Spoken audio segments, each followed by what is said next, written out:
बेशक मोहम्मद रफ़ी साहब बहुत अच्छा गाते हैं, मगर इस युगल गीत को तो सिर्फ मुकेश ही गाएंगे। एक संगीतकार की ये डिमांड थी और ऐसे वक्त पे थी ये डिमांड संगीतकार की जब संगीतकार खुद नए नवेले थे। तो दोस्तों, कौन सा ये गीत था, क्या ये किस्सा था, जिस पर बात करेंगे। चैनल पर नहीं तो चैनल को सब्सक्राइब कर लीजिएगा, बेल आइकन भी प्रेस कर लीजिएगा ताकि नोटिफिकेशन आप तक पहुंचती रहे। नमस्कार, मैं महेश कोहली बॉलीवुड संगीत के सफ़र से। दोस्तों, मुकेश जी और रफ़ी साहब दोनों ही लेजेंड, दोनों ने लगभग एक साथ शुरुआत की थी इंडियन फिल्म इंडस्ट्री में। मुकेश जी शायद थोड़ा पहले आए थे। मुकेश जी को बड़ा मौका मिला था फिल्म पहली नज़र से। उनके जो रिश्तेदार थे उस ज़माने के लेजेंड एक्टर मोतीलाल जी, उन्होंने ये मौका दिलाया था म्यूजिक डायरेक्टर अनिल विश्वास से कह करके। हालांकि ये गीत बहुत मुश्किल से मुकेश जी को मिला। फिल्म के जो प्रोड्यूसर थे वो नहीं चाहते थे कि मुकेश जी इस गाने को गाएं। उनको लगता था कौन है मुकेश, नए नए मुकेश जी आए थे, क्यों मुकेश जी इस गाने को गाएंगे, फिल्म डूब जाएगी। इसलिए उन्होंने अनिल विश्वास को मना कर दिया था, पहली नज़र में मुकेश जी नहीं गाएंगे। बाद में कहते हैं इस गीत को मोतीलाल जी गाने वाले थे, फिर बाद में अनिल विश्वास खुद गाने वाले थे। मगर जब हल्ला हुआ एक संगीतकार गीत कैसे गा रहा है, तब जाकर के पहली नज़र का ये गीत दिल जलता है जलने दे मुकेश जी को मिला। जब मुकेश जी का ये नायाब गीत लोगों के सामने आया, इसने धूम मचा के रख दी थी, मुकेश जी का नाम हो गया था। दूसरी तरफ रफ़ी साहब, सबको पता है नौशाद साहब ने रफ़ी साहब को मौका दिया था एक कोरस के ज़रिए। उसके बाद नौशाद साहब ने केएल सहगल के साथ भी रफ़ी साहब को गवाया। तेरा खिलौना टूटा रे बालक, ऐसे ऐसे गीत रफ़ी साहब ने उस दौर में गाए। और एक रफ़ी साहब को गांधी जी की डेथ के बाद गीत मिला था, सुनो सुनो है दुनिया वालों बापू की एक अमर कहानी, जिसने रफ़ी साहब को प्रथम श्रेणी के गायकों में ला कर के रख दिया था। सबको लगने लगा था, हर संगीतकार को लगने लगा था कोई ऐसा सिंगर आया जो हाई पिच पे गा सकता है। तो रफ़ी साहब का अपना एक अलग मकाम हो गया था। दूसरी तरफ मुकेश जी गायक तो थे ही, मगर एक्टर बनने की वो ज़्यादा कोशिश कर रहे थे।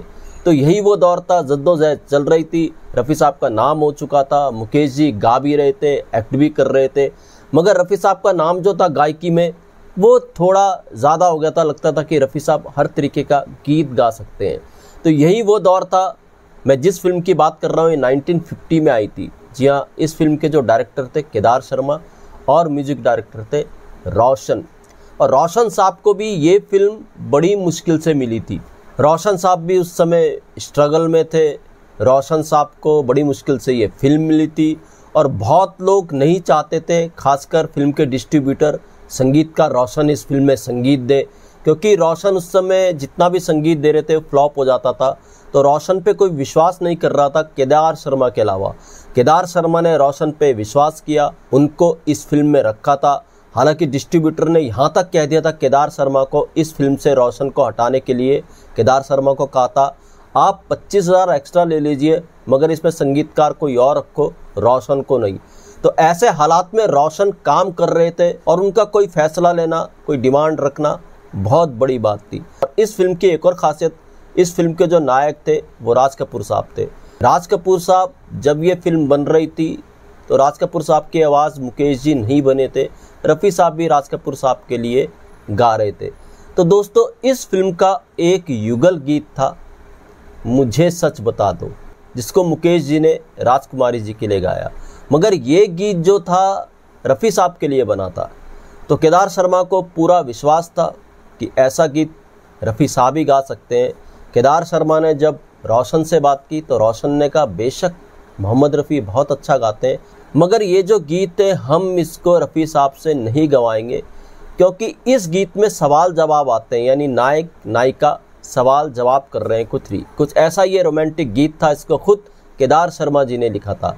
जब ये बात हुई कि सवाल जवाब वाला गाना है तो केदार शर्मा के दिमाग में भी आया, हाँ मुकेश जी बड़ी रोमांटिक तरीके से गीतों को गाते हैं, उनकी आवाज़ में एक अलग फीलिंग है, सवाल जवाब वाला गीत तो मुकेश जी ही गा सकते हैं। खैर साहब, इस तरीके से इस गीत में रफ़ी साहब नहीं, फिर मुकेश जी आए और मुकेश जी ने ये नायाब युगल गीत सवाल जवाब वाला उस दौर की मशहूर गायिका राजकुमारी जी के साथ गाया।